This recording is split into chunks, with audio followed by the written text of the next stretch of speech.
ভারত নয়, সারা বিশ্ব জুড়ে শেয়ার বাজারে পতন দেখা গেছে। শেয়ার মার্কেট থেকে বিদেশি লগ্নিকারীরা, যাদেরকে আমরা এফআইএস বলি, তারা সব টাকা তুলে নিচ্ছে। কারণ চড়া সুদ শিল্পে গ্রো স্লো হয়ে যাচ্ছে।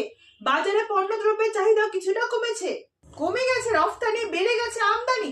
এর ফলে বাণিজ্যে একটা বড় গ্যাপ তৈরি হয়েছে। বাজার পড়ার অন্যতম কারণ হতে পারে টাকার দাম যেমন নিচে নেমে গেছে, ডলারের দাম সেমন কমেই বেড়ে গেছে।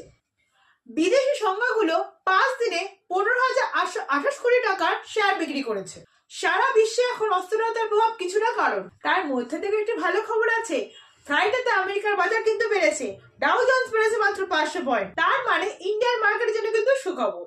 নতুন নতুন আপডেট পাওয়ার জন্য এই চ্যানেলটি অবশ্যই সাবস্ক্রাইব করুন।